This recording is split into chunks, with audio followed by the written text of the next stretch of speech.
E aí pessoal, tudo bem com vocês? Espero que sim. Hoje a gente está aqui para falar do VGHF11. Tem muita coisa para falar dele, tem nova emissão de cotas, tem a compra e a aquisição de um novo fundo imobiliário, então tem muita coisa para falar, tem relatório novo, enfim, vou dar a minha opinião, vou tentar explicar o melhor possível para vocês. E se esse conteúdo te ajudar de alguma forma, me ajuda também, deixa o like no vídeo. Se você quiser também se inscrever e ativar as notificações para você não perder nenhum conteúdo que a gente postar por aqui. E também pode deixar um comentário, sua opinião sobre o fundo, sobre essa emissão e também sugestões e críticas para novos vídeos, beleza? Então vamos aqui. Primeiramente vamos falar do VGHF, depois a gente vai falar dessa emissão, dessa compra aí, e por último a gente vai dar uma olhada no relatório para ver o que está acontecendo com o fundo, tá? Bom, o VGHF11, vocês sabem muito bem que já é um fundo muito popular, tá, pessoal? Um fundo muito popular, muita gente tem na carteira. Atualmente ele está custando aí R$ 9,28, mas o preço dele, se a gente pegar aqui, ó, VGHF11, a gente vai ver, inclusive o mercado acabou de abrir, né, que ele chegou aí no seu patamar de 8,68, subiu um pouco, então ele tem uma certa oscilação, tá? Não é um fundo bastante estável como a gente está acostumado. Mas normal, né? Isso aqui é oscilação de mercado, faz parte, só para você entender como que o fundo se comporta. Atualmente ele está um pouquinho acima do seu valor patrimonial, né, o PVP 1,01. Dividend yield dele, pessoal, é muito bom, tá? Normalmente ele paga aí na casa dos seus 10, ó, ele chegou até pagar um pouco mais, 12 centavos, 11 centavos, é a média aí, né? 11 centavos dá mais ou menos um yield aí, considerando esse valor que ele está agora, de 1,10%, chegou até pagar um pouco mais, ó, 1,25, quando ele estava pagando 12 centavos por cota, tá? Então, é um fundo, né, que tem se mostrado bastante interessante, tem se mostrado bastante rentável, tem uma base de cotistas muito boa, bem grande, e tem um patrimônio que, no momento, está em 865 milhões. Mas a gente vai ver que isso aqui, provavelmente, tá, muito provavelmente, vai aumentar por conta dessa emissão de cotas. Bom, aqui está o relatório. Primeiro, vamos falar bem rapidamente, pessoal, dessa sexta emissão, e também dessa aquisição do MGFF11 para o vídeo não ficar muito extenso, tá? E muito cansativo. Bom, ele aprovou, o fundo aí aprovou então a sexta emissão de cotas no valor de 1,2 bilhão de reais, tá? Esse aí é o montante que eles esperam captar.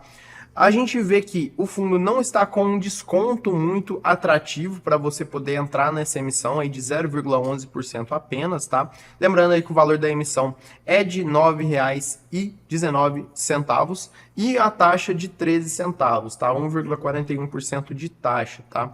Então a gente vê que não tem um bom desconto aí para poder estar compensando essa emissão. De qualquer forma, né, eu acredito que o fundo vai conseguir fazer a captação dele, aí o montante inicial é de 1,1 e o montante máximo 1,4 bilhão, tá? Nós estamos no meio aí, deixa eu pegar aqui as datas, deixa eu aumentar um pouco aqui, inclusive. Olha só, pessoal, nós estamos aí, hoje é dia 28 de novembro, então nós temos aqui, hoje, inclusive, inicia-se o período do direito de preferência, né, na B3 e no escriturador, e também o início do período de coleta de intenções de investimentos, tá? Próxima data aí vai ser o encerramento do período de exercício do direito de preferência na B3, que vai ser dia 8, e depois o encerramento no escriturador dia 11, né, 11 de dezembro. E também vai ser a data de liquidação do direito de preferência, tá? Bom, de qualquer forma tá aqui, eu não vou ficar me adentrando muito aqui, até porque a gente já falou especificamente dessa emissão de cotas do VGHF, tá? Agora eu vou comentar bem rapidamente sobre o MGFF11, que tem a ver, tá, com o VGHF. Eu vou explicar para vocês o que está acontecendo. Bom, se a gente pegar aqui esse fato relevante divulgado pelo MGFF11, a qual tem por objeto aprovar a alienação da totalidade dos ativos que integram o patrimônio do fundo, no caso do MGFF, tá? Ao VGHF11, inscrito no CNPJ tal, né? Então, o fundo ele vai ser vendido, vai ser alienado para o VGHF. De acordo com a proposta encaminhada em 8 de novembro de 2023 pelo VGHF, anexa a esta consulta formal e seu pagamento por meio de compensação de créditos eventualmente detidos pelo VGHF, em decorrência da referida alienação dos ativos, mediante a subscrição e integralização pelo fundo de cotas de emissão do VGHF, ou caixa conforme necessário, nos termos e condições estabelecidos entre as partes. Situação essa que caracteriza conflito de interesses em razão de tanto o fundo quanto o VGHF serem geridos por gestores integrantes do mesmo grupo econômico, tá? Então, a gente vê que, após aprovado essa proposta, quem tem cotas do MGFF vai receber cotas do VGHF. Eu já vou mostrar para vocês a proporção disso. Em caso de aprovação do item 1, que eu acabei de ler para vocês, aprovar a subsequente dissolução e liquidação do fundo. Então, o MGFF vai acabar, vai ser encerrado, né? E os cotistas vão passar a ser cotistas do VGHF. Nos termos da linha 6ª do artigo 35 do regulamento, observado que a liquidação do fundo será realizada mediante a partilha do patrimônio do fundo aos cotistas do fundo, na proporção de suas cotas, após o pagamento de todos os passivos, custos, despesas e encargos devidos pelo fundo, respeitados os demais procedimentos previstos no regulamento e na instrução CVM 472, tá? Bom, aqui vai ficar melhor explicado se a gente olhar isso aqui, tá, pessoal? Deliberações, aí consulta formal do MGFF.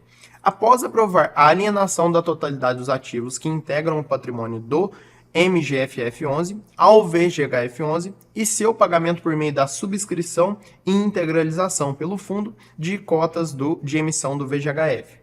Então, olha só, o preço de aquisição das cotas pelo seu valor nominal, pelo seu valor patrimonial aí de R$ 72,86 em 31 de outubro de 2023 e o valor de mercado de R$ 65,26 em 7 de novembro de 2023. A gente tem um prêmio, então, de 11,6%. Mas como que vai ser essa troca? Então, quem tem cotas atualmente do MGFF vai receber aí 7,84284 cotas do VGHF para cada cota do fundo MGFF, tá? Considerando aí esses valores que eu falei para vocês. Então, no momento, existe sim um prêmio aí para você que quer comprar cotas do MGFF, tá? Mas, claro, né, que o mercado ele varia muito, inclusive agora, VGHF11, a gente vê que o mercado ele abriu com um pouquinho de alta, tá? Então, até o momento, isso está sendo compensatório, mas se o fundo vier a cair, aí já não compensa mais, tá?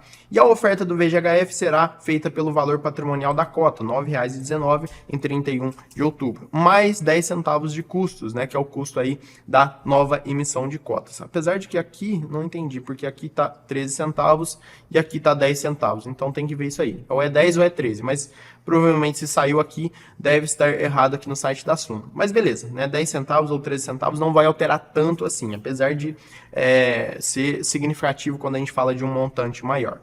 Mas de qualquer forma, vamos para o relatório do VGHF11. Aqui eu acho que a gente vai conseguir entender um pouco mais também o que está acontecendo com o fundo e se é interessante você aí adquirir ou não o fundo, tá? Então cada um vai tirar suas próprias conclusões.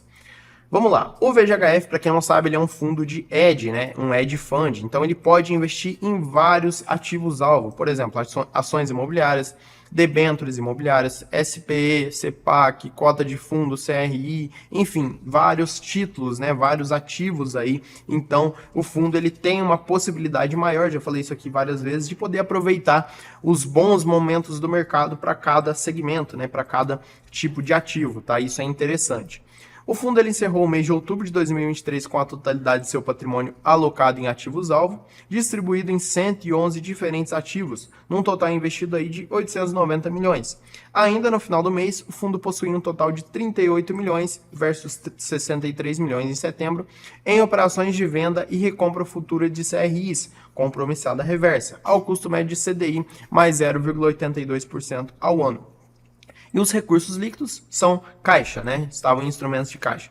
A distribuição de rendimentos do fundo foi de 10 centavos, rentabilidade líquida de 13,7% ao ano. Ao longo dos últimos 12 meses, o fundo acumulou uma distribuição de dividendos de 1,28% por cota, o equivalente a uma rentabilidade líquida de 14,8% ao ano, ou IPCA mais 9,7%. IPCA a gente sabe que está em baixa, então assim, não é lá grandes coisas, né? A gente olha, IPCA mais 9,7, mas o IPCA ele está baixo, tá? Mas de qualquer forma, a rentabilidade líquida de 14,8 é uma rentabilidade muito interessante, tá? Ao longo do mês houve uma variação negativa do patrimônio líquido do fundo, ao redor de 12 centavos por cota, derivada principalmente do ajuste negativo da marcação a mercado, da carteira de CRIs indexados ao IPCA decorrente da contínua abertura das taxas da NTN-B e também das carteiras de fundos. O IFIX caiu 2% ao longo do mês, além da realização de ganho de capital na venda de ações e de fundos imobiliários. Em relação às alocações, ao longo de outubro foram adquiridos um total aí de praticamente 71 milhões em ativos e vendidos um total de praticamente 41 milhões. Uma aquisição líquida de 30,1 milhões. Ao longo desse mês, a gestão decidiu por realizar ganhos de capital na carteira Valor com a venda de ações e fundos, fazendo com que a mesma passasse a representar 21,5% do total de ativos-alvo. Antes estava 22,8%. Ao mesmo tempo, a carteira Renda passou a representar 78,5%, antes aí estava 77,3%. Dentro da carteira Renda, a gestão segue aumentando a exposição de CRIs, tá? E diminuindo a participação de fundos, com o objetivo de melhoria da carteira.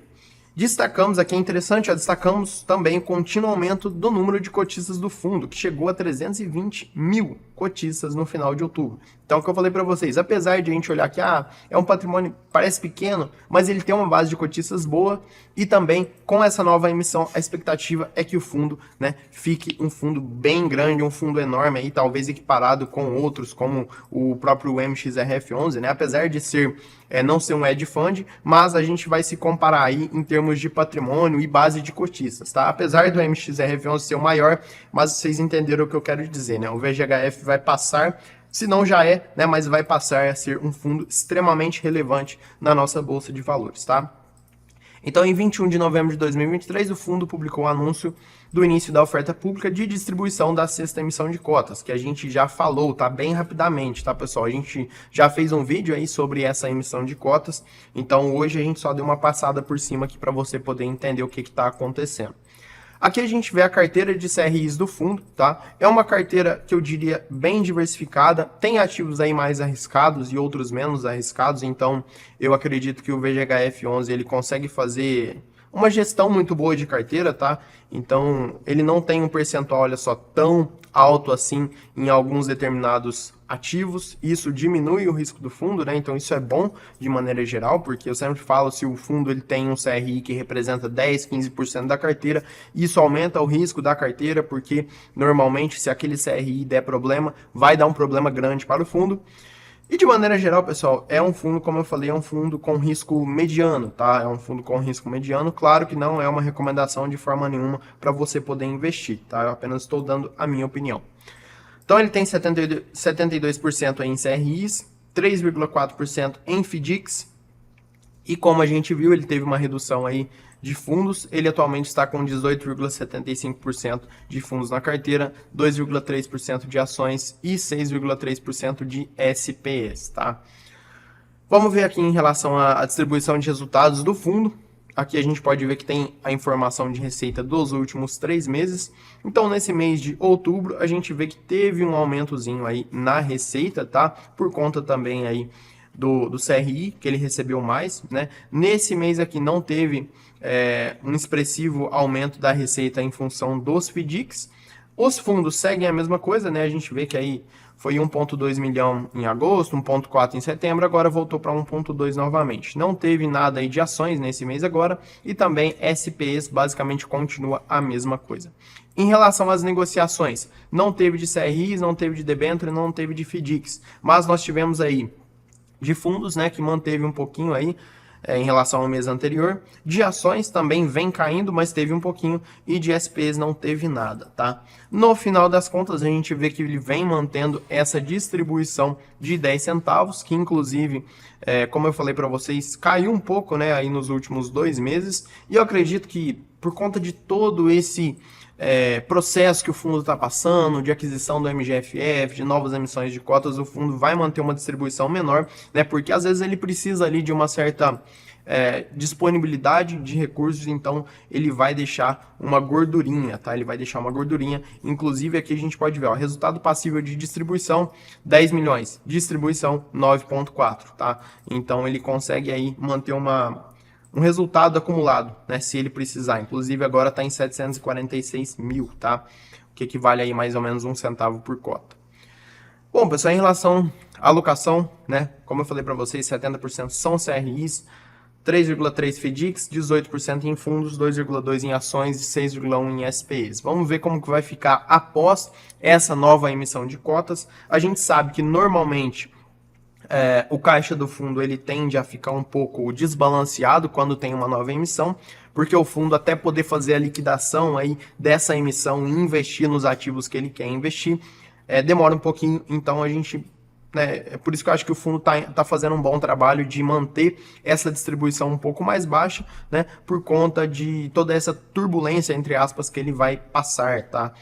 Então é isso. Bom, aqui a gente vê as duas carteiras, né, que ele tem, a carteira renda e a carteira valor, tá? E a estratégia da carteira renda, obviamente, é gerar renda, né? É ter ali uma recorrência de renda, e a carteira valor é ter um ganho de capital de certa forma, tá? Então é assim que funciona. Em relação às movimentações, a gente já viu, né? Tiveram algumas movimentações, não foram lá grandes coisas, tá? Em relação à rentabilidade, esse tipo de coisa, como a gente já viu, pessoal, né, acho que aqui fica até melhor para mostrar, ele tem uma rentabilidade sim muito boa, né? Olha só, dividendos ao mês. Vamos olhar só os dividendos, tá? Depois a gente olha aqui o ganho de capital. Teve mês que ele chegou a pagar muitos dividendos, tá? Claro que isso aqui não se mantém por um longo período, mas de maneira geral o fundo ele paga bastante, né? Se você olhar uma média aí de distribuição, ele paga bem, tá? Claro que a gente teve aí alguns ganhos de capital negativo, né? Ou seja, uma desvalorização da cota, mas de maneira geral foi um fundo assim que manteve uma média boa, né, de rentabilidade aí nos últimos 12 meses, tá? Então, pessoal, aqui, né, a carteira do fundo, mais detalhado, como eu falei para vocês aqui, eu sempre deixo para você aí que vai investir no fundo para poder fazer uma análise maior, porque aqui demanda mais tempo, tá? Agora, de maneira geral, minha opinião sobre o VGHF, eu particularmente gosto muito desse fundo, tenho ele na carteira, pretendo aí aumentar a posição sempre que possível, claro, né? Então, eu acho que o fundo está fazendo decisões assertivas em relação aí a essa sexta emissão de cotas, em relação também à aquisição do MGFF. E a minha opinião geral sobre ele é isso, tá? É um fundo interessante, vamos ver como que vai ficar após essa sexta emissão, né? O que que o fundo vai fazer com o dinheiro aí, como que vai ficar toda essa questão. Mas de maneira geral, o fundo tem apresentado um bom resultado. Quero saber a sua opinião, deixa aqui para mim nos comentários. Vou ficando por aqui, um abraço e até o próximo vídeo.